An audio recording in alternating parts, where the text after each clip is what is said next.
दोस्तों, अभी जो 22 अप्रैल 2025 का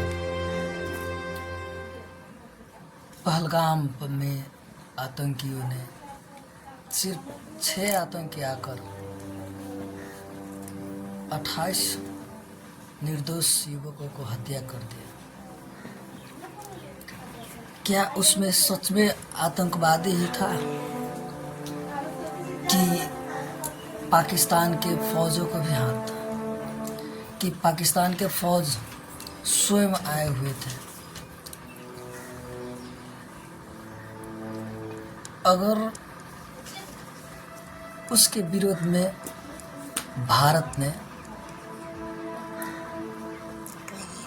जो एक ऑपरेशन सिंदूर नाम के ऑपरेशन चलाया, अगर उसके नतीजों को देखा जाए तो इतना साफ लगता है कि पहलगाम अटैक में आतंकवादी नहीं, एक टेररिस्ट अटैक नहीं था, एक सोचा समझा full proof plan Pakistani army का था। क्योंकि सिंदूर ऑपरेशन के बाद सिंदूर ऑपरेशन उन 9 जगह पर हुआ इंडिया के तरफ से जहां आतंकियों का गढ़ जमा हुआ था, जहां पर आतंकियों का ट्रेनिंग कैंप था, और उस जगह पर इंडिया के ओर से जो हमला हुए, ऐसी जगह पर जहां रिहायशी इलाकों से पूरे कैंप बनाया हुआ था, उस जिस जगह पर हुआ, और उसमें मारे जाने वाले सारे आतंकवादी ही थे। आतंकी संगठनों का सरगना थे तो आतंकी थे। और ये आज कल परसों की बात नहीं, वर्षों से उस कैंप में सिर्फ आतंकवाद की ही ट्रेनिंग दिया जाता था। अब आतंकवादी टेररिस्ट का खात्मा करना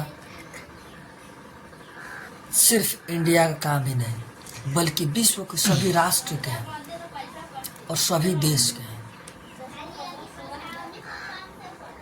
हालांकि आर्मी कहीं की भी हो, उनका काम है देश की रक्षा करना, देश के नागरिकों का रक्षा करना, ये नहीं कि आतंकवाद का समर्थन करना। लेकिन आतंकवादी मरने पर पाकिस्तानी आर्मी से लेकर के प्राइम मिनिस्टर तक इतना बड़ा सदमा पहुंचा कि जैसा खुद के बेटे मारा गया हो। इसका मतलब ये इतना बात तो जाहिर से है कि कहीं ना कहीं इंडिया में जितनी भी बार आतंकी गतिविधि हुई है, आतंकी घटनाएं हुई है, चाहे मुंबई अटैक हो, कारगिल वार हो,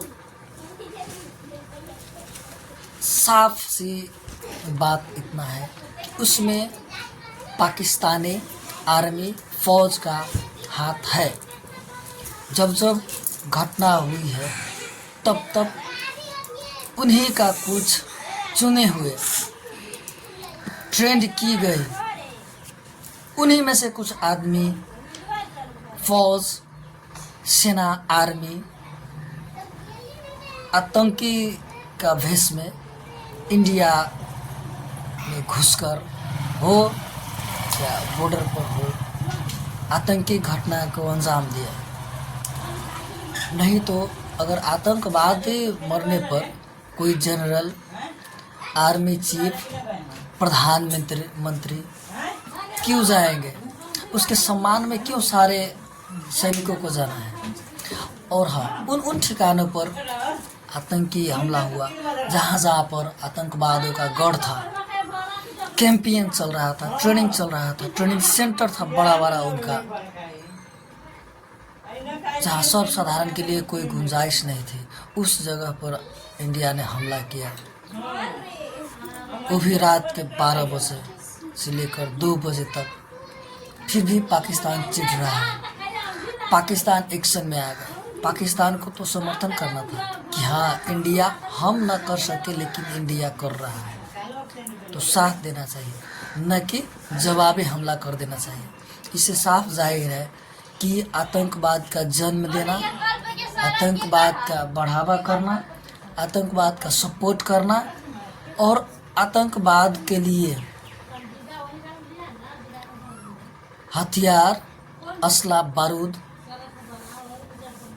सप्लाई करना पाकिस्तानी आर्मी का हाथ है। और पाकिस्तानी आर्मी सरगना हो सकता है, आर्मी का जनरल हो सकता है, उन्हीं के मिली भगत से ये सब गतिविधियां होती हैं। क्या इंडिया कश्मीर उनको दे देंगे? क्या इंडिया हार जाएगी? है इतनी दम, है इतनी ताकत? एक एक रोटी के निवाला के लिए जहाँ पर इंसान इंसानियत छोड़ दे, जहाँ पर एक एक बूंद पानी के लिए तरफ तरफ के इंसान मर रहा है, उस जगह का आतंकवाद का नाश करना, विनाश करना हर राष्ट्र के लिए इंसानियत का काम हो रहा है। फिर भी पाकिस्तान आ गया खड़े में, तो देखो लो भुगतो अंजाम। कल का समय नहीं है कि कुछ नेता, कुछ पार्टी और कुछ गिने चुने लोग भी हुआ करते थे इंडिया में, कश्मीर में, जो आतंकवादियों को सपोर्ट करता था, समर्थन करता था, पर ऐसा आज तो नहीं है। लाखों पहलगाम हमले के बाद लाखों कश्मीरी, हिंदू हो या मुस्लिम, सड़क पर उतर आए, खुला विरोध पाकिस्तान को करने लगा, खुला विरोध आतंकवाद को करने लगा। पर उनको समझ में कहाँ आएगा जो खुद आतंकवाद का प्रतीक हो, कहलाने के लिए जनरल मुनीर है, आर्मी का सरगना है, आर्मी का जनरल है, लेकिन काम आतंकवाद का करता है। आतंकवादी को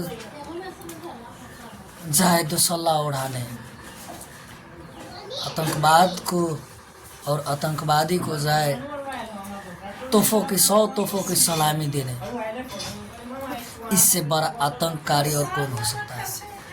तो कहीं ना कहीं जाहिर सी बात है कि Pakistan army camp, army training नहीं चलाता है, वो आतंकवाद ट्रेनिंग चलाता है। पाकिस्तान खुद एक आतंकवादी का देश है, आतंक फैलाता है और इस अभी 21वीं शताब्दी की दुनिया में का सबसे घोर धब्बे के रूप में पाकिस्तान है, जो आतंकी हादसा को लेकर के भी अपने देश के सारी सेनाओं को खुली छोड़ दिया। कितने उसके मिसाइल्स बर्बाद किया गया इंडिया में, कितने लश्कर तैयबा विनाश हो गया, सैकड़ों आर्मी का भी इस घटने में मौत हो चुका होगा, फिर भी वो बाज नहीं आएंगे, क्योंकि उसके नस नस में आतंककारी खून दौड़ रहा है। वो इस धरती पर आतंकवाद के लिए पैदा हुआ है।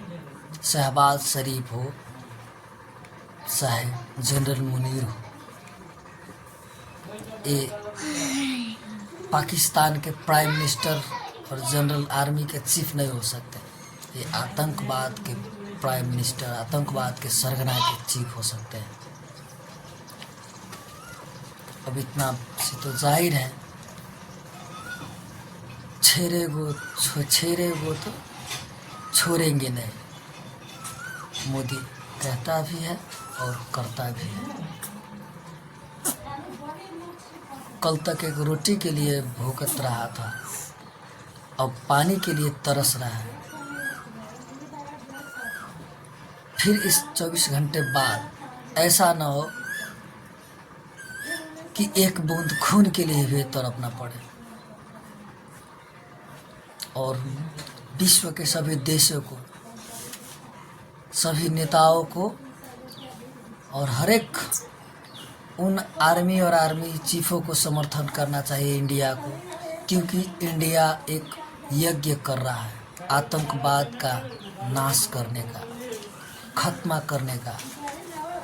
वैसे तो अमेरिका, रशिया सभी देशों ने समर्थन खुली रूप से समर्थन कर दिया। इजराइल खुली रूप से समर्थन करता है भारत को, और हर एक को आतंकवाद के खिलाफ खड़ा होना चाहिए, आतंककारी को विनाश करना चाहिए। और उम्मीद है कि भारत आतंकवाद का खात्मा जरूर करेंगे। धन्यवाद।